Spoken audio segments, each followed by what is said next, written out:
Hello and welcome to Failure and Analysis. My name's Kevin Jordan and I'm back with another video. Wait a second. Don't tell Matt Season. I'm going to talk about the Ashes of Creation video made by LazyPeon. Genuinely the most exciting upcoming MMORPG. He's excited, and I like his excitement. I gotta say, I watched his video of DDO, and man, that's the kind of player I want to make video games for. I loved how excited he was. He didn't, it's funny because he didn't go straight to the website to figure out all the meta strats and download all the maps and read about the encounters before he just wandered into a dungeon. It's weird, right? Max Bomb Burritos, thank you very much for the Twitch Prime for 7 months. But yeah, let's get started. Let's see what he has to say here.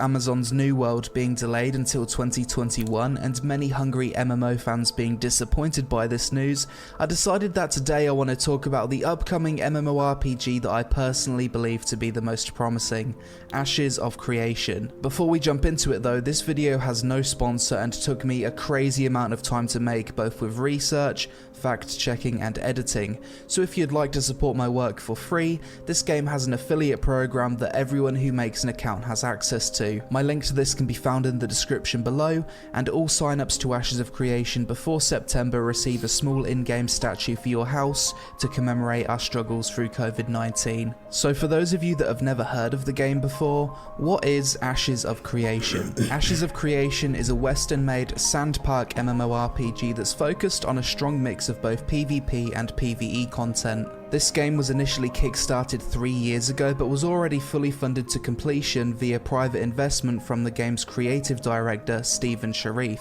Unlike many of the Eastern MMOs that have had Western releases over the past few years, Ashes of Creation has consistently said from day one that there will be no pay to win in this game. Due to this, the game will operate with a no... Bing, bing, bing. Good news. I also didn't know it was a Kickstarter. That's cool. I wonder how much the Kickstarter made. Did they say that? But anyway, no box cost, no play to win, $15 sub fee. Okay, so not being greedy. That's a good sign. No box cost subscription fee business model with a cosmetic only cash shop. The thing that makes Ashes of Creation the MMORPG that I'm personally the most excited for is the sheer scope of the Flying bounce.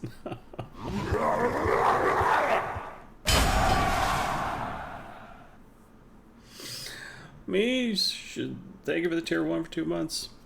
Flying mounts. Strike 1. The project. This game seems to be combining all the best aspects from all the top MMOs over the past 10 years and combining it into one game, with all of that being tied together by the game's most unique feature, its node system.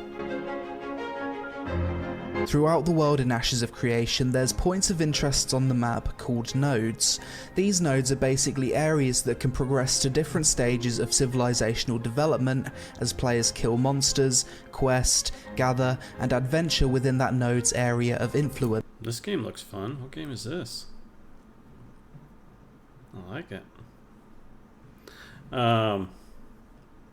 Why have so many games tried to do this node player participation and they all fail? Not all fail, but you know what I mean, like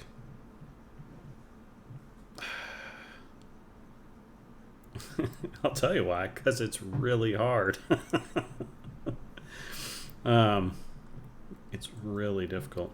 Alright, so limited flying mounts, that's good news. You guys are telling me in chat about how difficult it is, or how controlled it is. Yeah.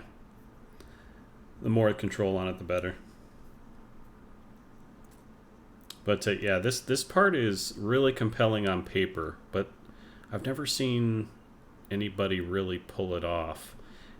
And the reason for that is you put a lot of trust in the player base. And the player base doesn't want to form a community unless it has to, generally speaking, right? People don't want a group unless there's something in it for them, right? And so, and not only that, but a lot of people want to, out of the gate, thwart the efforts of those trying to form communities. Possibly because they see it as a threat to solo progression, right? Their ability to play the game and enjoy the game as a solo person. Or it could just be they're angry in real life and, want to destroy others' funds. That's also possible. But so communities they're really difficult. You have to almost force them. And there has to be genuine hardship for a solo player, right?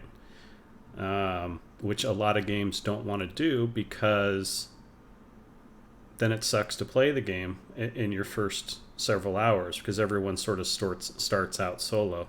Not everyone these days. There's still there's a lot of organized groups to get into these games from the ground up, but the core audience is just, I'm going to log in and try this game, right? As just a random dude. And you have to impose a hardship on that person as well as an incentive in order to get them to quell the inner beast, right? The inner animal, to participate in this kind of endeavor. Ultima Online taught us all this, right? If you were paying attention. The reason people formed guilds was for preservation, self-preservation. Just like human beings formed communities and villages and towns and cities and put up walls to protect themselves from wandering bandits that were stronger or more aggressive, right?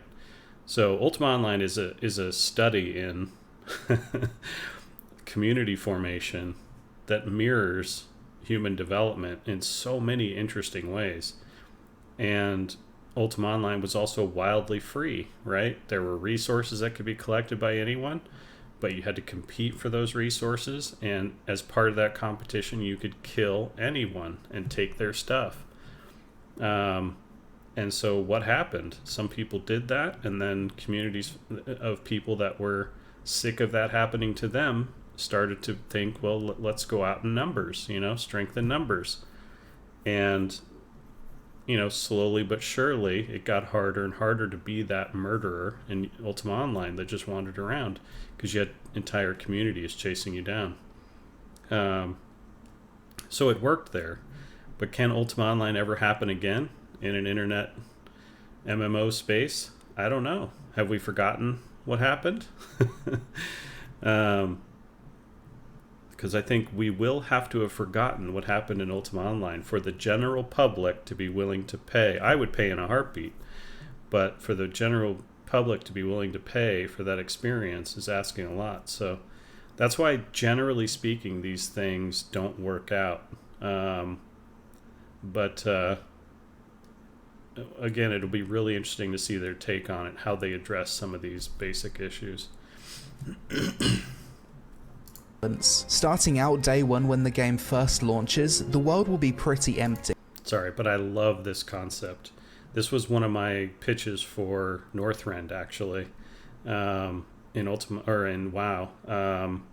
I wanted it to be a barren wasteland, and essentially the players show up in ships with supplies, and then jump off the ships, form a base camp, right, the bare minimum, and then you have to develop all of Northrend as you go, right? So you stage, expeditions into the wilds, and bring back resources and build up, the towns to accommodate you and all the things you need, as a player moving forward. But it took time. So, but that was, so I love this concept. This is to me one of the most compelling concepts in group play that you can have. It's really fun, or it can be really fun. Yeah, glad to hear they used it later in the game. I hope it was fun. I hope it was well done. I didn't play during those expansions, so I don't know what I would have thought of it, but let's say you and a group of friends all decide to kill mobs and gather in a certain area. Over time, Yeah, and it's not particularly my idea. For those of you, saying I appreciate the support, but this idea is not. It's not like I came up with it first. This idea has been batted around since, survival games and progression games have been invented. So, because that's the human experience, right? People love that, taming the wilds, manifest destiny and all that. So it's part of our nature, right? Very, very compelling. You'll be contributing XP to that area's node, and an expedition will appear with quests. As more players are drawn to that area, it will level up into an encampment with more quests, more NPCs, and more opportunity. After that, they put up a statue? I hope it's of Asmongold. Is it of Asmongold? City, and finally a giant sprawling metropolis with more opportunity, world events and quests appearing at each stage of development. Now that's a very simplified explanation of the Ashes of Creation node system, but on top of that there's also a lot of variables within this system. For example, at launch there will be 103 different possible node locations, and the location of that node dictates the quests and world events triggered upon development. At this point you're probably thinking, well, what happens when every node reaches its final stage? Wouldn't that become boring? Well, due to how the system's designed, this isn't possible. In leveling up one node, you lock out the possibility for adjacent nodes to grow to the same size. To change this and de-level a node so that adjacent nodes can progress, players will need to participate in a PvP node siege to destroy a city, for example, so the town node near to it has room to grow and different content can then be unlocked. The way this system is designed intends for long-term player-driven replayability, where each server will have a different history of development and unlocked content. Oh, I like that a lot.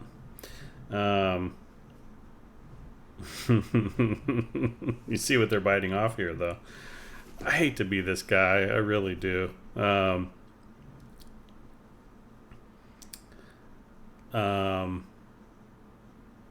There's going to be a server pecking order, right?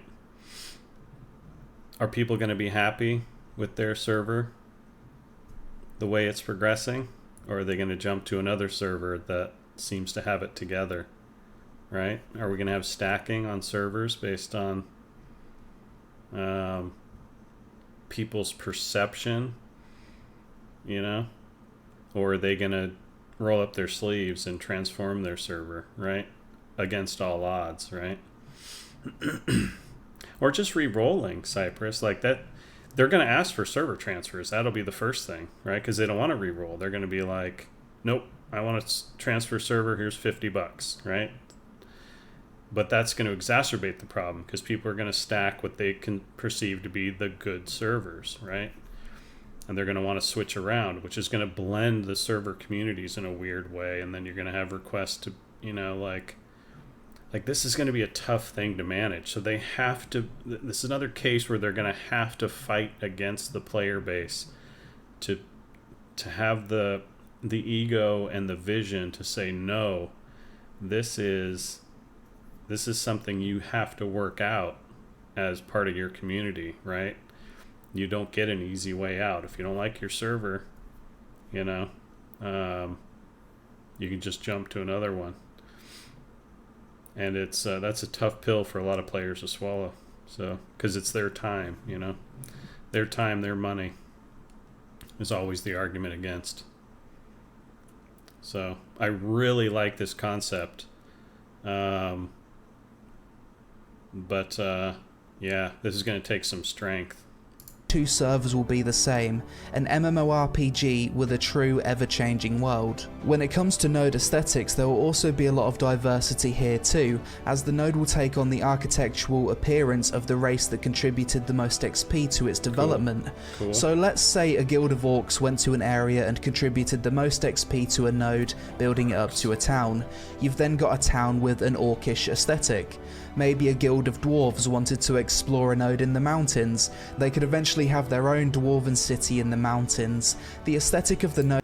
So much racism incoming. Oh my god. It's going to be glorious.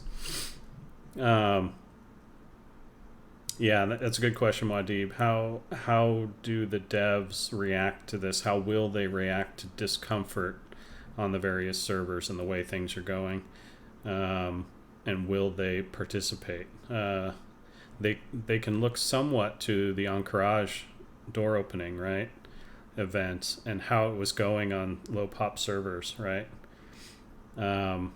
Some servers couldn't get the doors open. They just did not have enough people, right? So, yeah, it's like, what do you do in these cases, right? You know, that kind of work. Or architecture, that's right. That's right. Node changes at every level of development based on the race that contributes the most XP to the node. On top of all this, each node in the world will be assigned one of 4 possible node types, with each having unique benefits. You've got divine, economic, militaristic, and scientific node types.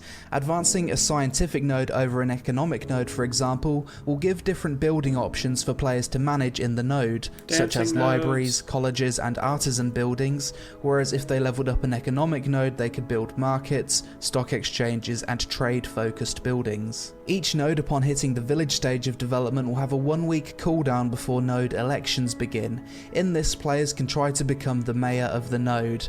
As a mayor, you get to allocate resources, set the tax rate, and initiate quests to advance. I've dreamed of all of these things as a designer. I really have. Oh, I want it to work so bad. I do. I really should watch the interview with the dev. What is he? Is he a producer? Is he like CEO? Was he a designer? Because I love all these ideas, but they are so hard to pull off. So hard to pull off.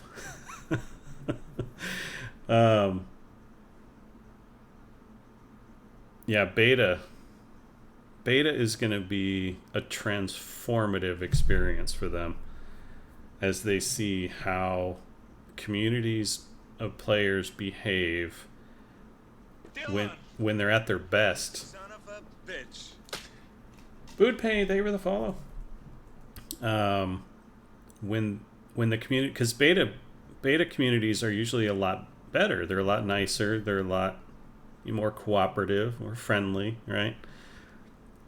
And we'll see how they operate in the best of times, and then you release it on the general populace, and you're in for another whole experience. These ideas are so hard to pull off. Anything that places trust in the community to behave and to cooperate and be nice to each other, it's such a risk. It's such a gamble. But it's a noble one, I gotta say. It's a noble one. I'm excited by this, to see how this goes. It's going to be fascinating to watch, if nothing else. And God, I wish them all the luck. But I hope they realize what they're taking on here. I hope they're not just like super optimists. Like, to a man, they're all optimists on the design team. It's going to be great. Players are going to be so awesome. Yeah. The node, as well as choose building projects contained within that node. The way the mayoral election system is designed is different for each node type. For scientific nodes, it's a popularity contest where you vote another player in. For economic nodes, it goes to the highest bidder. For divine nodes, the player with the most node-related service quests completed will become the mayor. And that's super cool. It lets you excel in different skill sets. You know, we talked about this yesterday in the video about Shadowlands and just WoW in general. What I think is great about MMOs is it rewards different combinations of skill sets in different ways, or at least it used to. Retail doesn't do that much anymore. But the idea that making money and being really good at making money, you know, like our cherry warriors out there, and he gets to be mayor because he's really good at it, is kind of cool. Obviously, you know, popularity can also mean they get funneled all the funds, right? So they become the richest. So they have to carefully orchestrate that. But yeah, popularity is a cool way to do it. But that they're different. They're rewarding different skill sets within the game is a really cool concept. Love that idea. And militaristic node mayors will be decided via a last man standing battle royale type minigame where players interface through a champion rather than their own character. Obviously bad mayors will be a thing that exists in this game, so every month the election process will happen again so that other players have the chance to challenge for mayor. Other than its node system, Ashes of Creation is also aiming to have a diverse range of content. It's good to be the mayor. Just burns the whole thing to the ground. I got a month? Sweet. It's just going to be the most epic downgrade you guys have ever seen. A month is a long time. You're right, Kinski. To appeal to pretty much every type of MMORPG player, let's start with some of the PvP content that will be present in this game.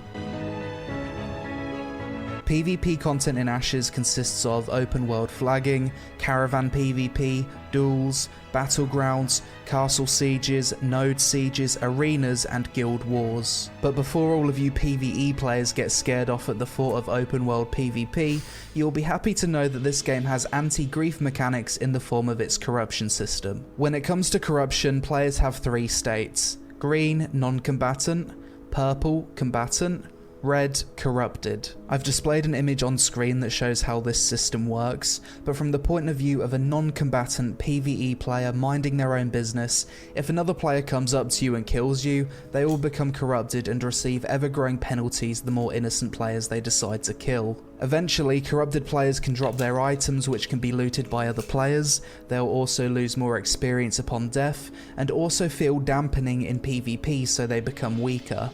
Corruption. Again, this is another system that I hope they know what they're getting into. I hope there's at least one designer worth his salt that played Ultima Online,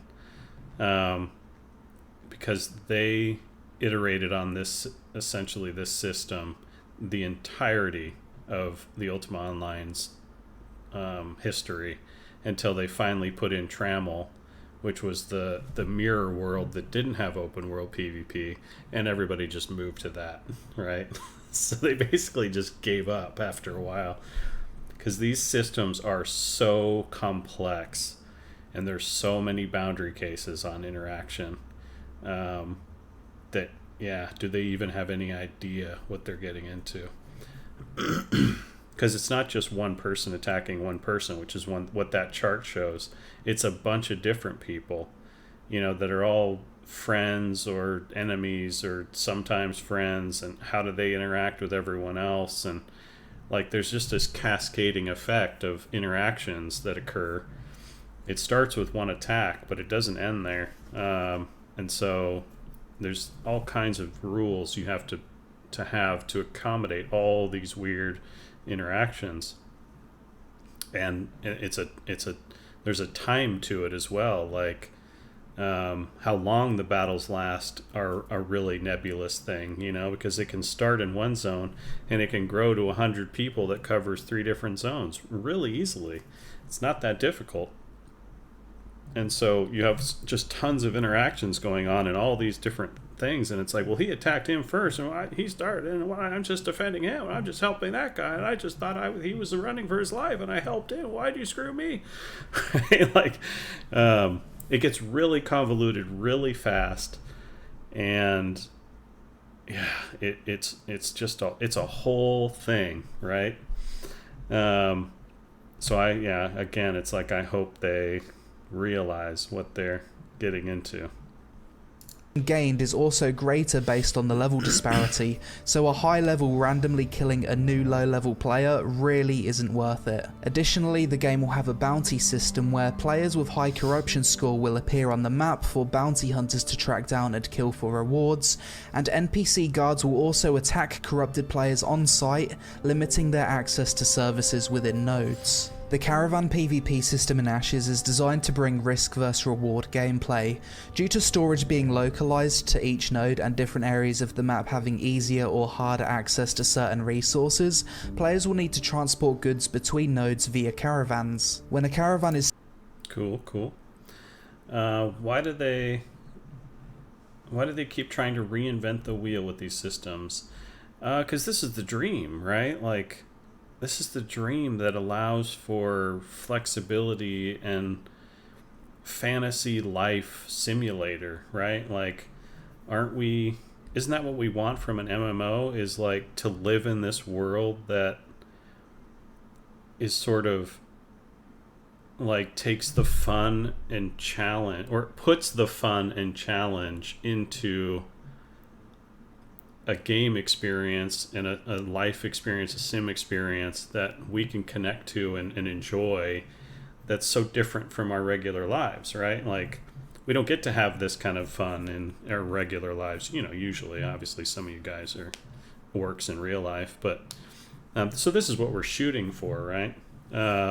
But yeah, it's the ambition of it is insane, right? Like, it's actually difficult to create a real world, as it turns out, or one that imitates the real world but is only the fun side. Like, think about just that in terms of what you're asking, right? Like, real life is a giant mix of good and bad, and kind of leans toward bad, right? It kind of leans toward suffering, right? So which is the opposite of what you want a game to be. So not only do you have to create a world that has a lot of the elements and a lot of the emotional texture of a real life kind of experience, but you also have to tweak it so it leans towards good and positive and fun and entertainment. So, but this is what we're shooting for, right? So, but yeah, the ambition, like you guys said, holy cow, it is very ambitious. It's exciting.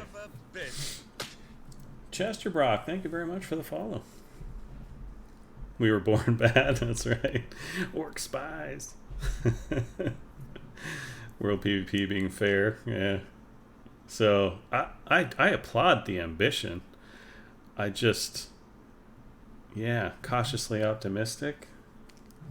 Is that where I'm going to put myself? Spawned, it will create a moving open world PvP zone. When players approach the caravan, they'll be given 3 options: attack, defend, or ignore. Caravans can transport goods from more than one player at a time, and I can imagine this system alone will bring about the existence of mercenary guilds who attack caravans or defend them when paid by other players. Castle Sieges will be a monthly event in which guilds can fight in a 250 vs 250 battle. What happens with AoEs? Do we have civilians? Can I hide behind children? Can I get people that are attacking the caravan? Accidentally pulling people in? How can I grief this system? They have so many questions to answer just to stop me. Just to account for me. To take control of one of the 5 castles in the world. Node sieges are different to castle sieges and are the catalyst for change in the world. Node sieges can last up to 2 hours. If a node is successfully defended, it can't... Baby shields, yeah. You like this? If you don't like dishonorable kills, right? You can see where this is going, right? Like, that system was poorly thought out. And but on paper, everyone was like, oh, sweet, yeah, that'll work, that'll be good, people won't just, do random harm to, the world and not be punished. But that system was an absolute nightmare because it wasn't well thought out. Be attacked for a certain period of time in relation to the level of that node. A village, for example, can't be attacked for another 20 days, whilst a metropolis cannot be attacked for 50 days if successfully defended. Additionally, once a node siege is declared, there's a period of time where many services in the node are shut down in preparation for war. For a village siege, there's 2 days notice, and for metropolis, there's 5 days notice. These node sieges can only be declared within a certain period of the server's prime time to give everyone... You guys ready? Sunday. 5 days. Kevin Town's going to be under attack. I don't want to hear you can't make it. Okay, it's Sunday. I don't care what you're doing with the kids. If you're not ready to fight for Kevin Town, you're out of the guild. Dylan, Let's go. son of a bitch. Boza Kozo, you're in. Thank you very much for the follow. You can't make it. Get out. Somebody escort that man out. Thursday morning, 5:30 a.m. That's right. That's exactly what it'll be. No, not 5:30. It'll be 2 in the morning is when we're gonna set the big event to go off. I played Shadow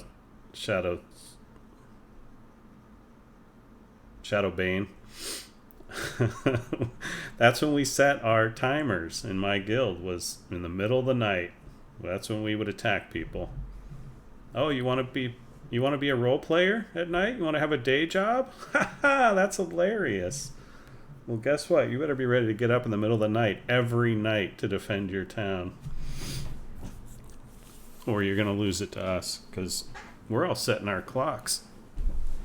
Yeah, you also better have a Korean guild on standby that can guard.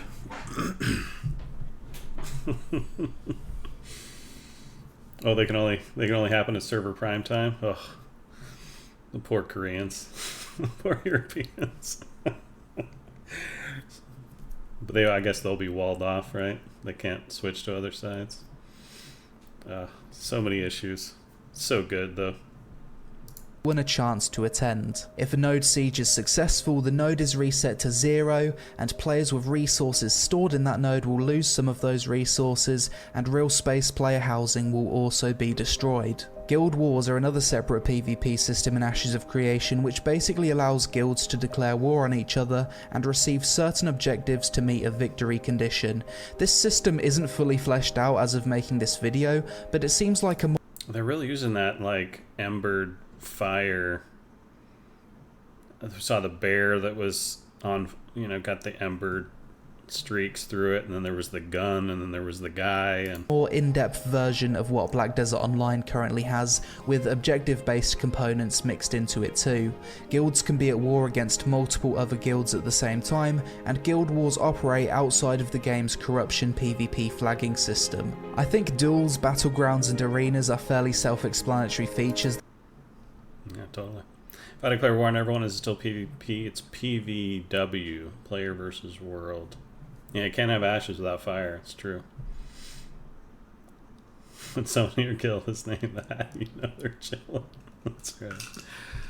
The Ashes of Creation will have that we all like to see in MMOs, but overall when it comes to the PvP content this game will have, it sounds like everything I've ever wanted in an MMO, from the risk versus reward of the Caravan system, to node sieges being the catalyst for change in the world, to the prestige of your guild owning one of the 5 castles on the server. It seems like this game has PvP content for everyone from casual to hardcore and everything in between. PvE content will play a massive role in Ashes of Creation and features content in the form of quests, open world dungeons, instanced dungeons, open world raids, instanced raids, world bosses and monster coin events, as well as all the activities related to the growth of nodes. PvE dungeon and raid content in Ashes will be designed for group sizes of 8, 16 and 40 players. This game will feature a mix of both open world dungeons and raids, as well as instanced dungeons and raids. 8-person groups? Or is it 4-person groups? And raids are 2 groups. 2 to 10 groups. Ooh. Yeah, group size I'm definitely curious about. You don't see no bear. There's one right here. He's on fire again. No, that's the raid group size. I'm talking just about, like, what's the normal party size, the normal group size? Oh, the group size is 8. Yeah, okay.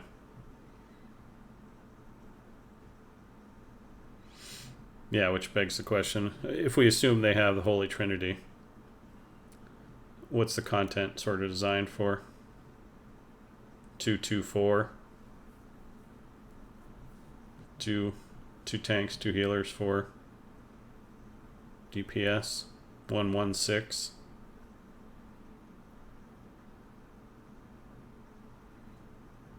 Yeah.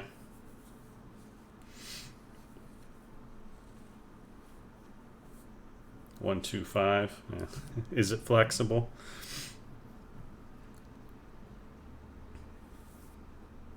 They leave it to you to min-max, so no meta. Yeah. Yeah, so that'll be interesting. Because it's a community thing, right? Like how groups form. The ratio, as all of you know, right, is tanks and healers are the hardest to find, and DPS is just salt and pepper, you know, add to taste, right?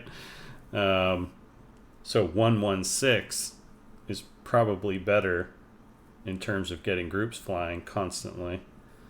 But yeah, it's and 224 is actually pretty bad, right? That's pretty tough. Unless the second tank and second healer are also like expected to do DPS, so they're sort of, you know, swing rolls. But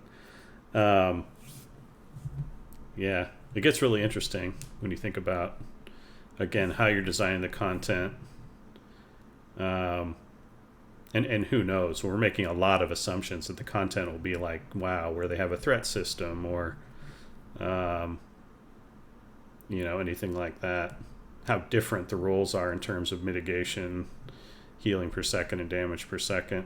Will character classes have more of a retail feel where they all can heal themselves and they can all do a mitigation thing, and or they be more like hard-coded and stuff like that? So there could also be support classes that could be a role as well. Pure support class, so it could be 1115, tank healer support, 5 DPS. Wait till you see the classes and all this should be answered. Okay. Yeah. Yeah, it just gets my gears grinding, you know, like, which is a great sign because it tells me that I'm invested in this idea, right? Like, now I want to think about how they're going to execute various things. So the video is definitely grabbing me. The ambition is there, the nobility of the goals they're trying to achieve, you know, is there. It's impressive. With 80% of them being open world and 20% of them being instanced. There will be no group finder in this game, so you'll need to join guilds and find party members via social interaction if you want to partake in a lot of PvE content. The way open world dungeons and raids will work is that they increase in difficulty the deeper you venture inside. At the entrance you might be fighting weaker, lower level mobs with fewer mechanics, but as you get deeper into the dungeon you'll fight tougher enemies with more mechanics and better loot. Additionally, something you need to bear in mind is that all of the PvE content that's available in Ashes depends on the location of the nodes that the community decides to develop. One server may have access to completely different raids and dungeons to another server, purely because their nodes developed differently in different locations. So I already know Kevin Town is going to be on the worst possible server. Good God. If my track record of picking servers is any indication, I picked Fairlena.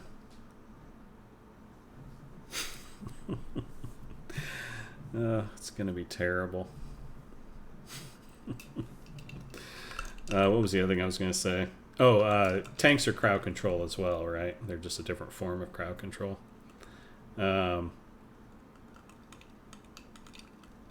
Healers are crowd control. Like, that's why, you know, pure crowd control classes, like, it gets really muddy. And you worry about one of them not being up to snuff, you know, like, and getting pushed out by others.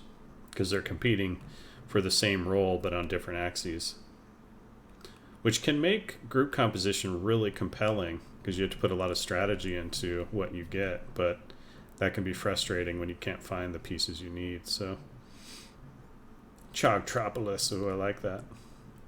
Unlike other MMORPGs, the endgame PvE content really isn't a linear progression.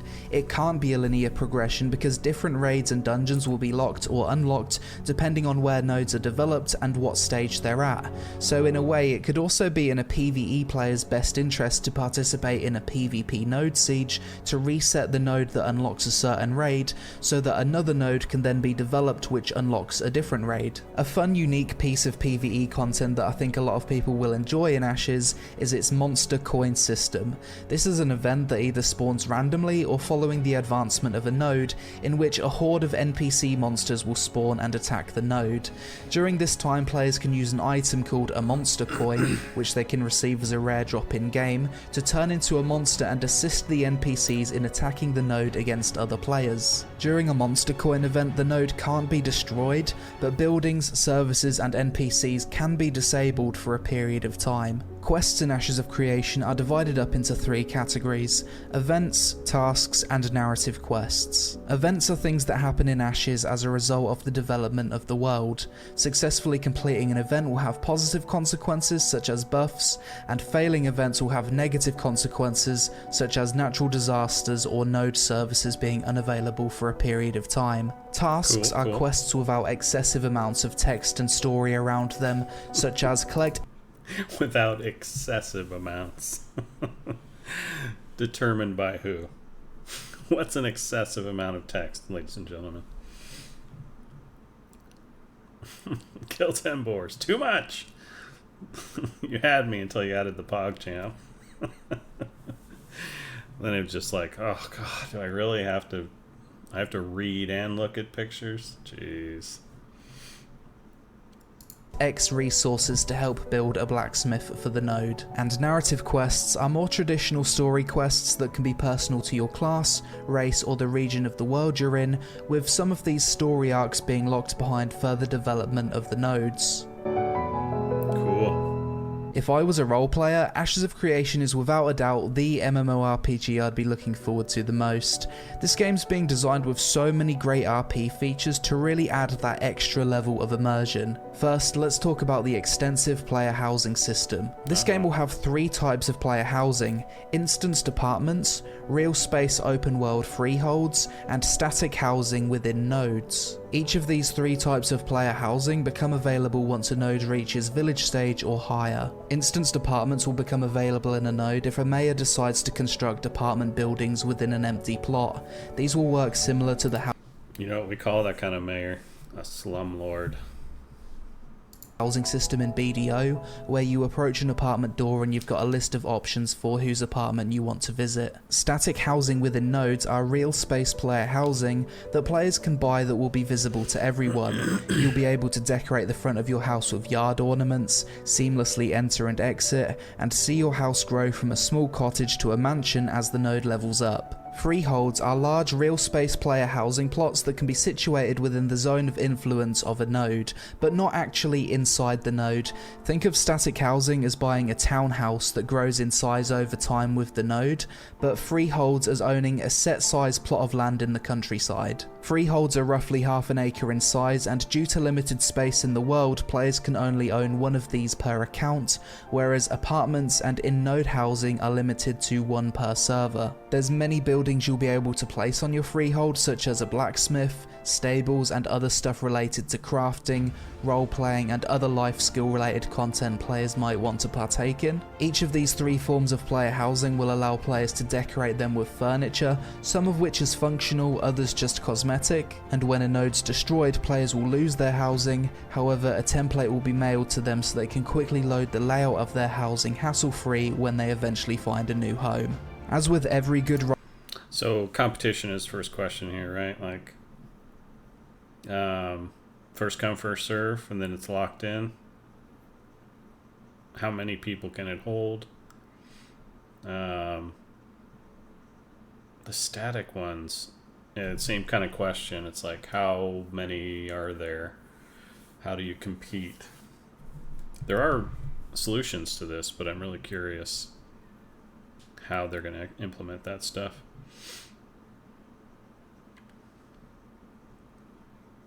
It's confirmed to be a favela. Very nice, yeah. Degenerate Moon Guard. a bitch. Balrog, dude, thank you for the follow. Welcome.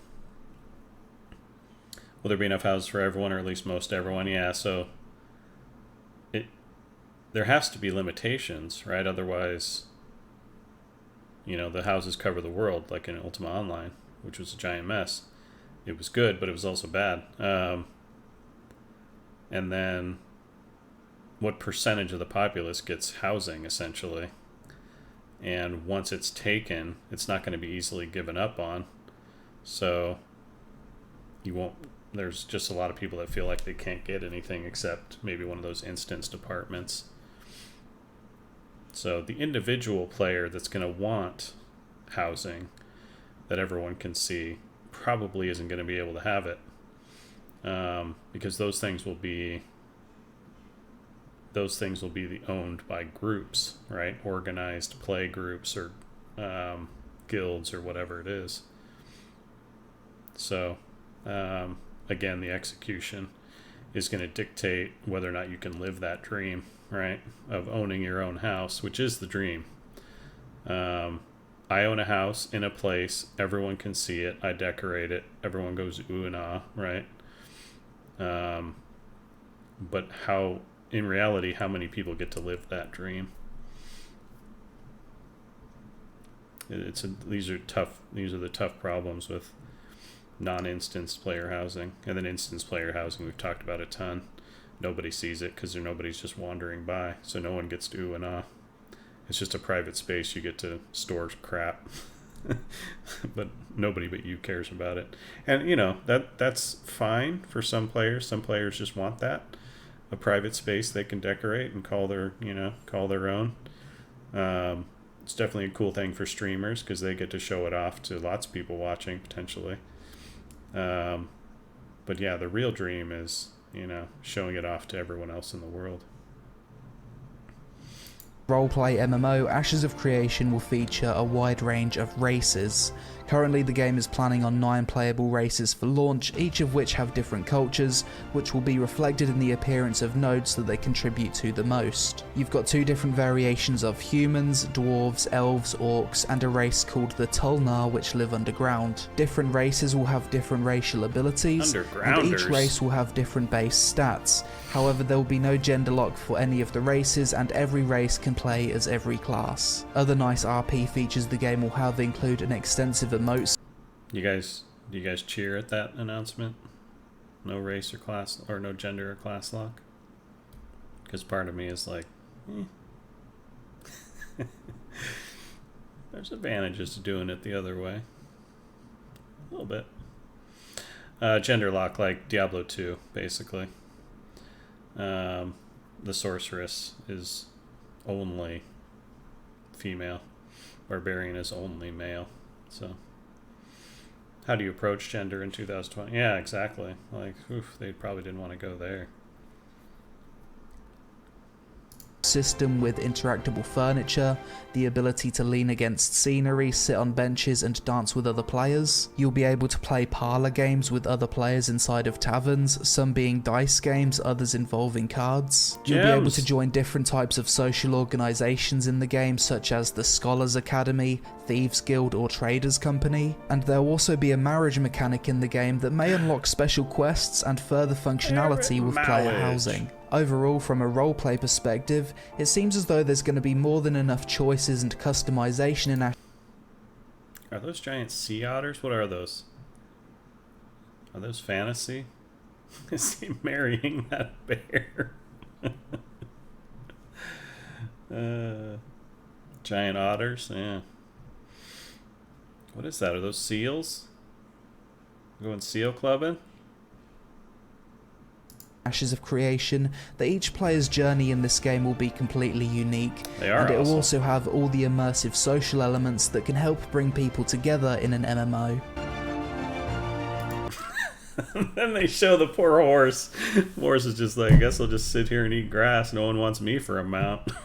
Everyone's got a damn otter.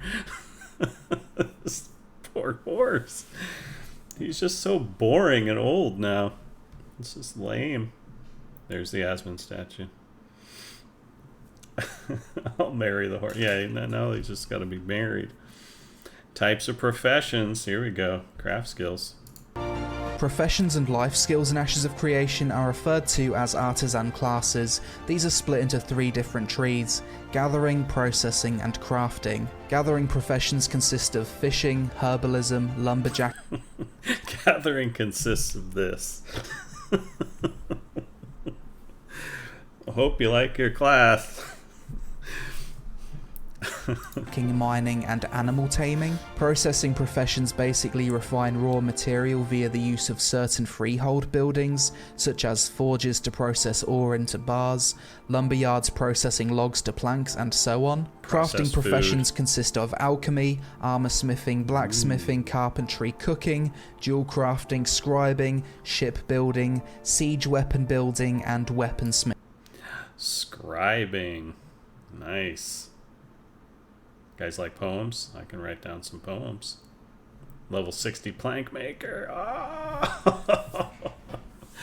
That is a dream. You guys remember all those movies about plank makers in the 90s? Oh, they were so good.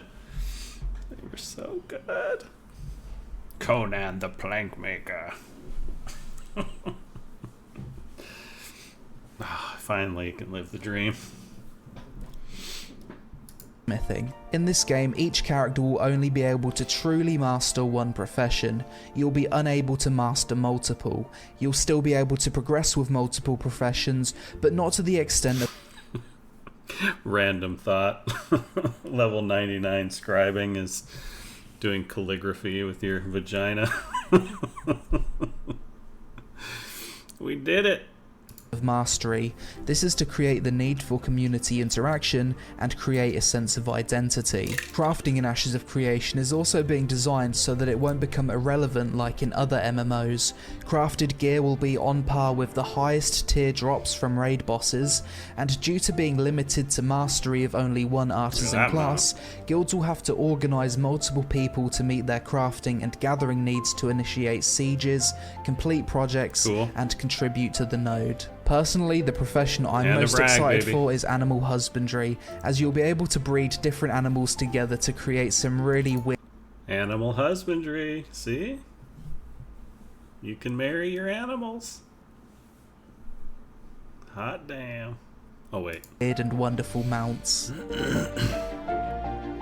The class system in Ashes of Creation is quite interesting and leads to a lot of variety. Why are videos of people whipping animals just so wrong? Why? Should at least show them whipping some bandit or something. It's just like, oh, I'm such a hero. Take that. Oh, he's taming it. Oh, that's his wife. Okay, that's fine. That's fine. Never mind. I don't want to get involved. Legend Harry, thank you for the follow. First, you'll start out by picking a primary class archetype between Bard, Cleric, Fighter, Mage, Ranger, Rogue, Summoner, and Tank. Eventually, as you progress with your primary class archetype between Bard, Cleric, Fighter, Mage, Ranger, Rogue, Summoner, and Tank. Tank is a class. Okay. Did that one stand out to you guys as well? Maybe it's pronounced Tonk. It's European. It's Tonk. Eventually, as you progress with your primary class, you'll get to choose a secondary class. Oh, maybe he does mean a literal tank. Yeah, the Tonk. I'll take the Challenger. What's that new Russian one? The Armada? T-14? That's what I want to be. Attack helicopter? Yeah, that's the expansion. That's a flying mount, so... Why not Guardian or something? Yeah. They might have put some work into that one. T-72, yeah. T-34. What are you talking about? That's old school. T-34. M1 Abrams? Nice. My printer's going off.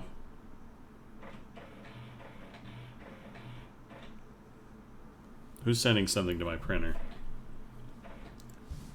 Panzer. Now we're talking. It's just a World of Tanks skin pack. Your silly wands won't break my panzer. That's right. Out of the same 8 options I previously mentioned. So choosing to be a mage, then fighter for example, would give you the overall class of battle mage. With this system there's a possibility of 64 different class combinations which... Oh, let's look at these names. Tell Sword. He tells you about it and then he stabs you. Hello, my name is Inigo Montoya. Oh, I've tried to make these. This was the hero class matrix that I had to fill out at some point. A paladin, knight, awesome. Warden, knight shield. There's your guardian, double tank. And now you die. You really enjoyed Tell Sword, yeah. It's a take on... Oh, Battle Mage. Yeah. Oh, you mentioned that one. Versus Arch Wizard. Arc Wizard. Spell Stone. Warlock. Hawkeye. Strider. They call the one over there Strider. He's one of them Rangers. Falconer. Nice. Shadow Lord. Brood Warden. Oh boy. What's this? Oh, Summoner, Shadow, Conjurer. Shadowmancer. Beastmaster. Spellmancer.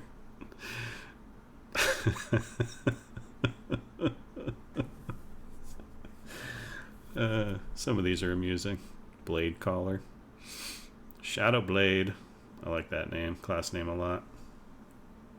Cleric Summoner. Uh-oh. Uh-oh. Are you trying to... Sword Warrior? There is not a Sword Warrior.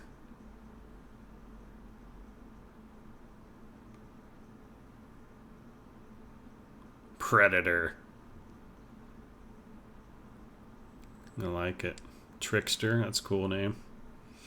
Scryer / Scribe. Blade Dancer, that was also cool. Fighter Bard, I like that a lot. This was fun to make. Charlatan, I like that. Cultist.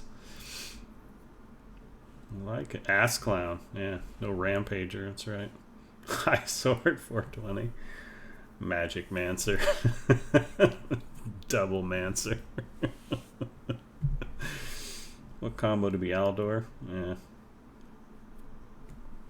Yeah, some of these are pretty loose, but cool, cool. Which are displayed on screen now. Ashes of Creation will be designed... All perfectly balanced, by the way. That's what you guys want, right? Perfectly balanced. Chicken Chaser. Danger Ranger. How about Stranger Ranger? Coming up with 64 names is hard, yeah. Especially all at once. You can tell where the meeting got silly. Because they'd been at it too long. Around the Trinity system of tank, healer, and DPS. Oh, there it is. All right. You will not be able to change your class's primary role, however with some effort you will be able to change your secondary role. Weapons... It'll be amusing when half of the tanks are actually DPS classes. I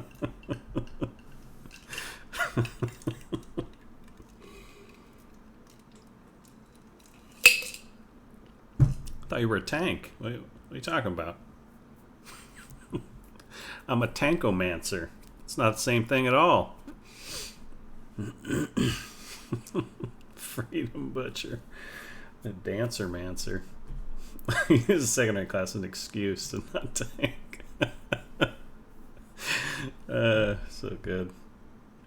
And armor will not be class locked, but some classes will obviously be more efficient with certain types of armor and weapons. And when it comes to the game's yeah, I don't like that. I like silhouettes helping tell you what a character class or what they're all about, what their class is. Otherwise, everyone's just a dude, you know.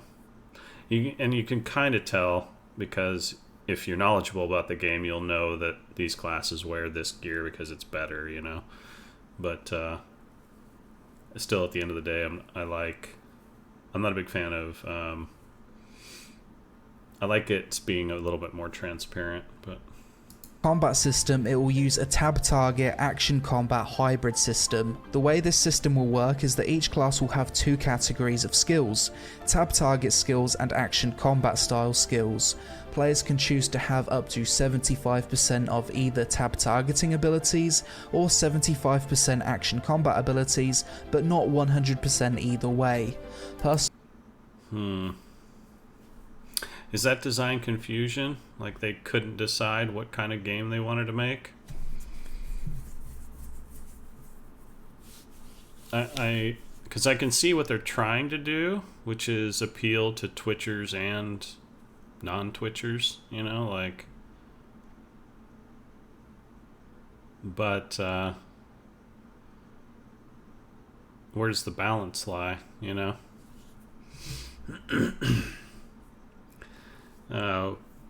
Is there a... Because generally speaking, design says, and even mentioned this in the video yesterday, the expectation is that skill shots pay out better than non-skill shots, right?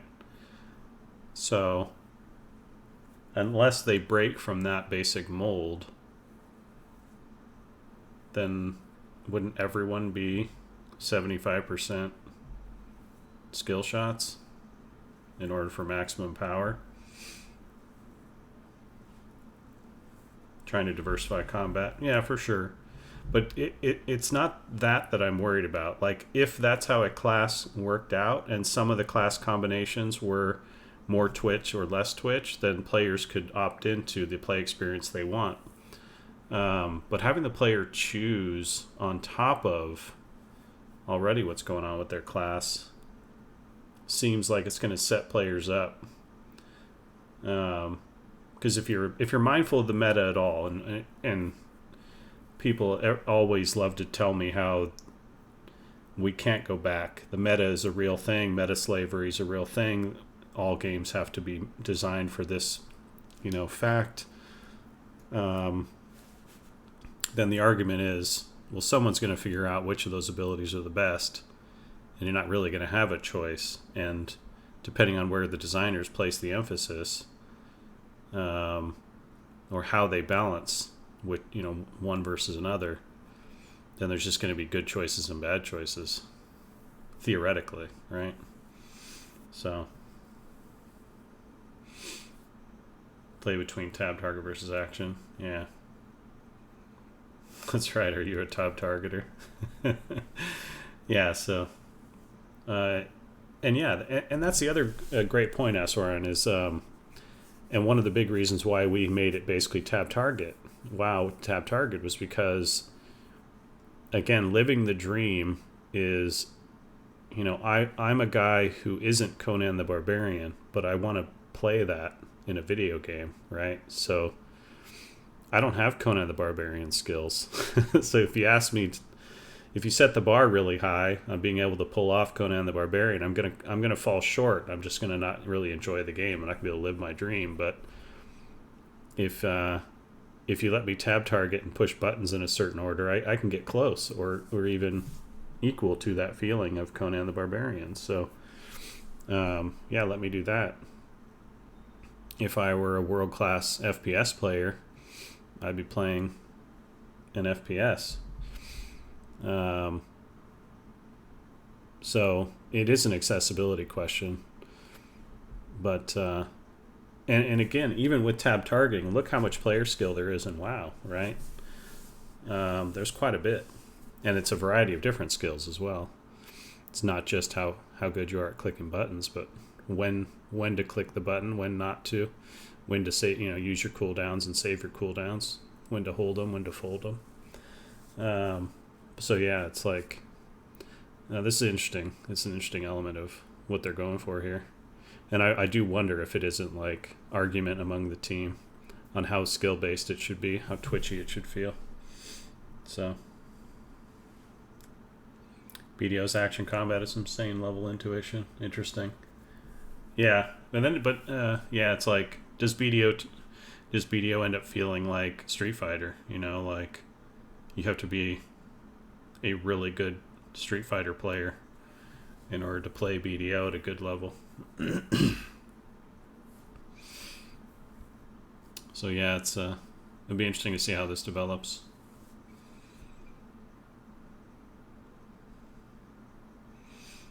Personally, the way I'd imagine this system will play out will be something close to Guild Wars 2 or Arcade.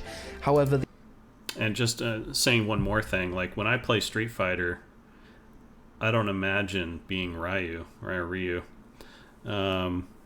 more appropriately Zangief. My goal is to get in, kick the crap out of my opponent, and that's kind of it, you know, like I'm not living my life as Zangief, right? For hours and hours on end, in a fictional world that's got a bunch of RPG elements, right? Where I collect gear and buy houses and crafts, you know, stuff and kill dragons, right? So these are alternate lifestyles. They are extensions of our personas. And so there's a difference between, you know, skill-based executions of games versus, you know, the whole package, which is, again, that sort of, that living that dream moment. I agree, Subjugation. I realize as I was saying that I'm probably doing it wrong. I should be living my life as Zangief. That's why I had the Mohawk for a short time, but I don't think that was enough. So, yeah, you're absolutely right. Each player has the exact same resource, so it's just skill. Like with an MMO, you can outgear someone. Yeah. Yeah, there's just so much else going on in an MMO, right? Or an RPG than just two dudes at a, you know, arcade machine playing Street Fighter, right? So you have to be mindful of the whole package, and helping people have access to the whole package. So, two dudes, yeah, alright, well, I call chicks dudes. Always be yourself, unless you can be Zangief, then always be Zangief. How you doing, Buck? So true, so true. the action combat side of this combat system is still in development as of making this video, so it's hard to say how the complete system will actually feel. When starting out in Ashes of Creation, you'll first make your character, choose your primary class, then you'll be given the choice to spawn at one of 4 divine gateways in the world. Each race does have their own starter zone and starter quests, but they won't be super mandatory to do, more of a recommendation. There's nothing stopping you as an elf spawning in the dwarven starting area to level with your friend. The world size in Ashes is planned to be truly massive. Why not? I know you want to start with your friends, but listen, you're going to be in this world for hundreds of hours. Take a minute and figure out what it means to be an elf. Just a minute, and then we'll teleport you to your friend, and you guys can all run off to the Lion's Pride Inn and get married and freak out. Just take a minute. Approximately 480 square kilometers in size, including both water and land content, as well as a diverse range of biomes ranging from deserts, swamps, plains, forests, snowy mountains, tropical islands, and everything in between. This game will be fully open world and also features underground zones known as the Underrealm. Ashes of Creation will feature an in-game viewable world map, however starting out much of it will be covered in a fog of war until areas have been explored and uncovered. Additionally, there will be some zones in the world that will experience all 4 seasons, which will bring about their own events, buffs, debuffs, and farming challenges. I want to see the names of everything. Just follow their class naming. It's the Under. The Mancer Under. The Mancer Dark. They're just like, yeah, we got through about 30 things and we had decent names for, and then, yeah, then we just ran out, so. Can I be an Undermancer? Underwear-mancer? Seasons will rotate once each week, with a full 4-season rotation passing by every 4 weeks. When it comes to the leveling, the max level will be 50, and it will take roughly 45 days of playing 4 to 6. Can I put my house in a California area, Southern California, where they skip 3 of the seasons? Or is it always going to be? Because I don't like some seasons. 6 hours per day for the average player to level from 1 to 50, so definitely more on the hardcore side of things in that regard. Unlike a lot of modern MMOs, flying mounts will be extremely rare in Ashes of Creation, that's achievable only for guild leaders that own one of the games. Extremely rare. He shows like 10 people all flying. Well, at least these 10 dudes. Game's 5 castles, the mayor of Metropolis nodes, and through legendary limited time dragon eggs that players might obtain from a world boss. It's unlikely there will ever be more than 10 players per server with temporary access to flying, and when you consider that each server will have a population of between 8 to 10,000 players, seeing them will be really epic. It's also worth mentioning that fast travel will be extremely limited in this game, as the developers want distance to matter. The only form of fast travel that will be possible is if a scientific node reaches the Metropolis stage. At this point, players can construct a building that offers fast travel only to nodes within the Metropolis's zone of influence. But that's pretty much it for my basic explanation of what Ashes of Creation is without going super in depth on stuff. Next, I want to talk about why I believe this is the most exciting upcoming MMORPG, and why this game isn't just a pipe dream, rather something many people, including myself, will be testing with no NDA before the end of this year. First of all, it goes without saying, after everything I've just explained about the game, it will be the most ambitious fantasy MMORPG ever attempted. The game will truly have something for everyone. It's not just a PvP MMO or a PvE MMO, it's a genuine PvX MMO that has pretty much everything. Usually when a new MMORPG is announced and they talk about their plans when it comes to game design, it's always vague. There's a ton of question marks on many core systems, and it doesn't take long before players can look at the ideas of the developers and straight up say, this is a bad idea, this won't work. New World has been a perfect example of this since the first time I tried the game in 2018 to recently when it announced its delay. When it comes to the game design of Ashes of Creation, it seems to me that almost every aspect of the game has been clearly thought out, and thanks to years of Q&As between the community and developers, we have a clear blueprint for how this game will actually play out. Ah, 4 wings.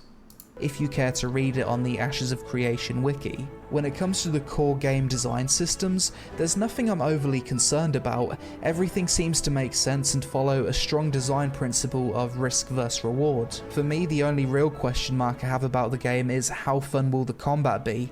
What does their 75% action tab hybrid combat system actually play like? I think if they can nail that and just follow the blueprint for this game until completion, it will be a guaranteed success. Ashes of Creation is primarily a privately funded MMORPG made by an MMO fan frustrated by the direction of the genre, who was extremely successful in business earlier in life.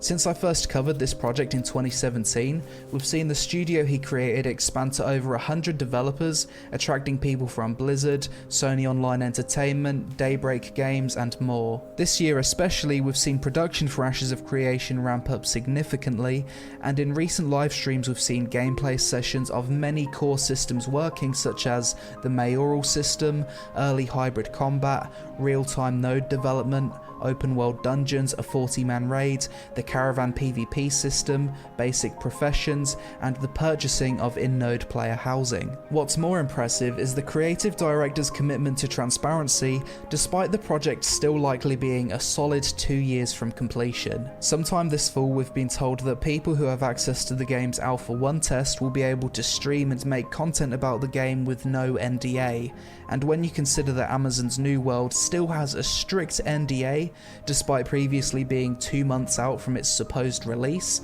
to me shows a lot of confidence in a product. Now, all of that's not to say that Ashes of Creation hasn't had its problems or drama surrounding its development, because it certainly has. Releasing Ashes of Creation Apocalypse, the Battle Royale testing environment on Steam, caused nothing but confusion to the people that were casually following the project, and in the past the community went long periods of time without seeing any tangible gameplay due to an issue where where large portions of Foundation code had to be rewritten, essentially delaying the game by 1 year. But in 2020 we've really started to see Ashes of Creation come together. Almost every monthly live stream we've been shown new gameplay, we've already had players get into the early Alpha 1 client and talk about their experiences thanks to no verbal NDA, and community perception of the project as a whole has shifted from extremely skeptical to cautiously optimistic. Whilst there's still a long road ahead for Ashes of Creation, I have to say that in the 5+ years I've been a full-time MMORPG YouTuber, this is the only upcoming MMO that I've been able to look at and say to myself, if this game releases, it has a real chance of being the next truly successful MMORPG. Thanks for watching.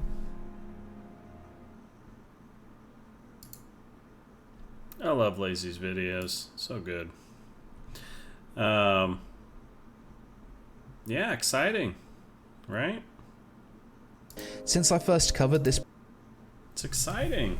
You like the graphics? They do feel a little bit... What's the word? Chinese? Yeah,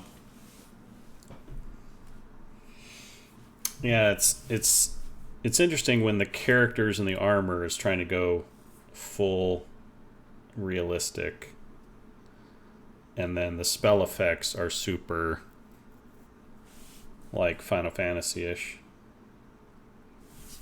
Asian MMO, yeah. How well the engine will age, right? That's always a thing. But they can always do a full art engine pass, right? If they're successful in 5 years.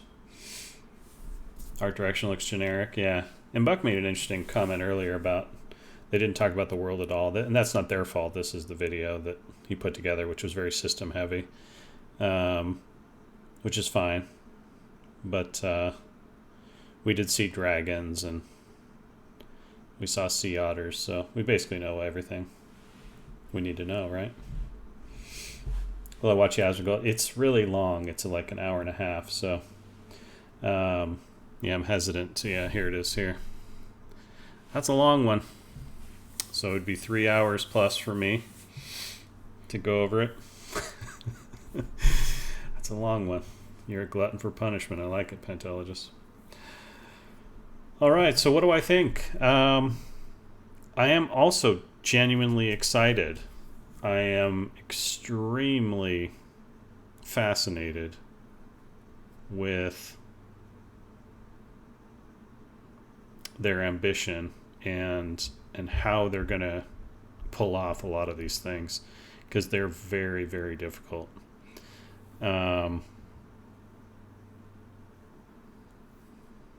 But I love that they're trying it. I love that they're trying it. And the problem with making an MMO is